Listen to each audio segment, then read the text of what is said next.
అందరికీ నమస్తే. ఉమ్మడి ప్రకాశం జిల్లాలో హై బడ్జెట్తో రాజకీయాలు చేసేటువంటి నియోజకవర్గం దర్శి నియోజకవర్గం. సో మనందరికీ తెలుసు 2009 ఎన్నికల్లోనే 2014 ఎన్నికల్లోనే దగ్గర 100 నుంచి 150 కోట్లు ఒక్కొక్క క్యాండిడేట్ ఖర్చు పెట్టినటువంటి ప్రాంతం ఏదన్నా ఉందంటే ప్రకాశం జిల్లాలో దర్శి నియోజకవర్గమే. సో ఈ రోజున అందరూ 100 కోట్లు 150 కోట్లు పెడుతున్నారు, కానీ గత 10-15 ఏళ్ల క్రితమే, అంటే 3 ఎన్నికల క్రితమే దర్శిలో 100 కోట్ల బడ్జెట్ దాటిపోయినటువంటి పరిస్థితులు నాటి ఎన్నికలు చూసాం మనం. సో దర్శి నియోజకవర్గ రాజకీయాలు కొంచెం కాంప్లికేటెడ్గా ఉంటాయి.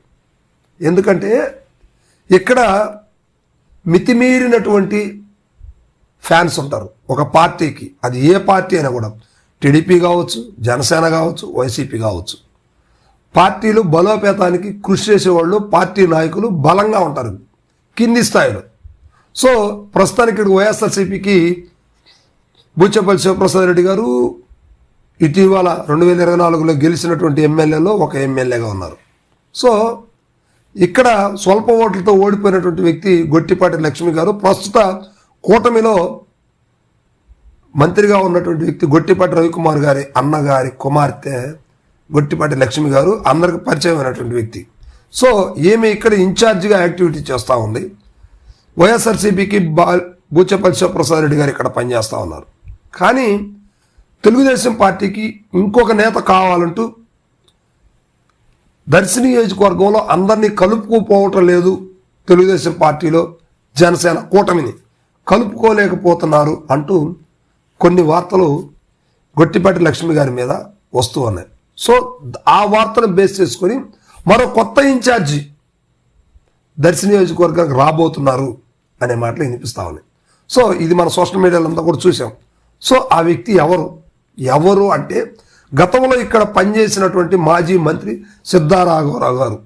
సంక్రాంతి టైంలోనే ఆయన పార్టీలో చేరుతున్నారు, చంద్రబాబు నాయుడు గారిని కలుస్తున్నారనే వార్తలు వచ్చాయి. కానీ ఆయన కలవలేదు, పార్టీ మారలేదు. కానీ ఆయన తెలుగుదేశం పార్టీ తరఫున మరలా ఇన్ఛార్జి తీసుకొని దర్శి నియోజకవర్గంలో తన క్యాంపెయిన్ చేయడానికి సిద్ధంగా ఉన్నట్టుగా కూడా తెలుగుదేశం పార్టీ కేంద్ర కార్యాలయం నుంచి కూడా సమాచారం వస్తూ ఉంది. సో అంటే మొత్తం మీద ఆయన ప్రస్తుతానికి వైసీపీలో ఉన్నారు మొన్నటి వరకు, కానీ యాక్టివిటీ చేయట్లేదు. సో ఇప్పుడు మరలా వారి వ్యాపారాలకు కావచ్చు, మరలా తెలుగుదేశం పార్టీ ఇప్పుడు అధికారంలో ఉంది కాబట్టి ఆయన టీడీపీ నుంచి మళ్ళీ కంటెస్ట్ చేయడానికి ఆలోచిస్తున్నారా అనే మాటలు వినిపిస్తూ ఉన్నాయి. అయితే దీనికి సంబంధించి కొంతమంది ప్రకాశం జిల్లాలో ఉన్నటువంటి సీనియర్ నాయకులు అనబడేటువంటి కొంతమంది ఆల్రెడీ కూటమి మీద వ్యతిరేకత ప్రారంభమైంది.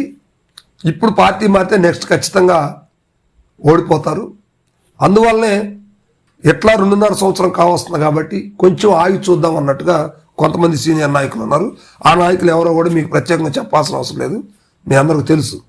సో అయితే దర్శి నియోజకవర్గానికి సంబంధించి ఇక్కడ ఉన్నటువంటి ఓట్ బ్యాంక్ ప్రకారంగా ప్రకాశం జిల్లాలో గిద్దలూరు, చీరాల, దర్శి నియోజకవర్గాల్లో కాపు సామాజిక వర్గం ఓట్లు కొంచెం బలంగా ఉన్నటువంటి ప్రాంతాలు.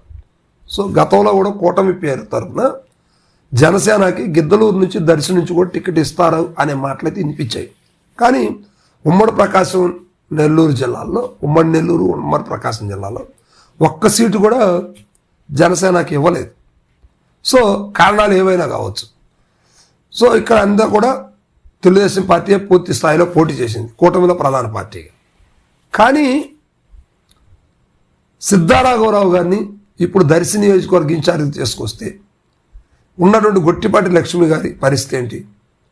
ఆమెకు ప్రత్యేకంగా ఒక వర్గాన్ని ఆమె క్రియేట్ చేసుకున్నారు. ఆ వర్గం సిద్ధారాఘవరావు గారికి చేస్తారా? అద్దంకిలో గంటయ్య గారి వర్గం ఉంది, గొట్టిపాటి రవికుమార్ గారి వర్గం ఉంది, కరణం బలరాం గారికి వర్గం ఉంది, ఇక్కడ పనిచేసి వెళ్ళినటువంటి హనిమిరెడ్డి గారికి ఒక వర్గం ఉంది. సో ఇలాగే ఇన్ని వర్గాలు పెట్టుకున్నారు. ఇన్ని వర్గాలు పెట్టుకున్నాక ఎన్నికలకు వెళ్ళిన తర్వాత వైఎస్ఆర్సీపీ దారుణంగా ఓటమి పాలైంది. సో దర్శిలో కూడా ఇప్పుడు జనసేనకి ఒక వర్గం, టీడీపీకి ఒక వర్గం, బీజేపీకి కూడా ఆటోమేటిక్గా ఒక వర్గం అక్కడ నడుస్తూ ఉంది. ఇలాంటి సందర్భాల్లో టీడీపీ నెక్స్ట్ గెలవగలదా? ఒకవేళ జనసేనకు టికెట్ ఇచ్చినా కూడా గెలవగలదా? సిద్ధారాఘవరావు గారికి ఇస్తే జనసేన పార్టీ తరపున నాయకులు పనిచేస్తారా? అసలు కూటమి కలిసి ఉంటుందా అనే మాటలన్నీ కూడా వినిపిస్తూ ఉన్నాయి. సో దర్శిలో రాజకీయం చేయటం అనేది చాలా కష్టతరమైనటువంటి పరిస్థితి. రెండోదిగా ఎక్కువగా ఆర్థికంగా బలమైనటువంటి నాయకులు కావాల్సిన ప్రాంతం దర్శి ప్రాంతం. సో ఇలాంటి నియోజకవర్గాలు పనిచేయాలంటే కొంచెం కాంప్లికేటెడ్, కొంచెం సమస్యాత్మకంగానే ఉంటుంది. కానీ సిద్ధారాఘవరావు గారు మాత్రం సైలెంట్గా ఉన్నంతకాలం ఉండి ఎందుకో మరి మరలా టీడీపీకి వెళ్ళాలనే మాటలైతే వినిపిస్తా ఉన్నాయి. సో ఆయన దర్శి నియోజకవర్గం నుంచి పోటీ చేయాలి, దర్శి నుంచి నేను కంటెస్ట్ చేస్తానని కూడా కొంతమంది ఆయన అనుచరులతో మాట్లాడారట. మరి ఆయనకి టికెట్ ఇస్తారా, పార్టీలో చేర్చుకుంటారా? గతంలో చంద్రబాబు నాయుడు గారు కూడా ఆయన తీసుకోవద్దనే మాటలు కూడా వినిపించాడు. కానీ ఇప్పుడు సమయం గడిచిపోతా ఉంది, ఇప్పుడున్నటువంటి పరిస్థితుల్లో మరి తీసుకుంటారేమో తెలీదు. కానీ గొట్టిపాటి లక్ష్మి గారి వర్గం ఇప్పుడు ఈ 2.5 సంవత్సరంలో ఆమె బాగా బలంగా క్రియేట్ చేసుకున్నారు. మరి ఆమె వర్గీయులు సిద్ధారాఘవరావు గారికి సపోర్ట్ చేస్తారా? ఎలా ఉంటుంది పరిస్థితి?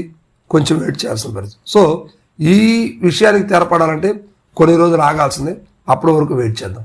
Thank you.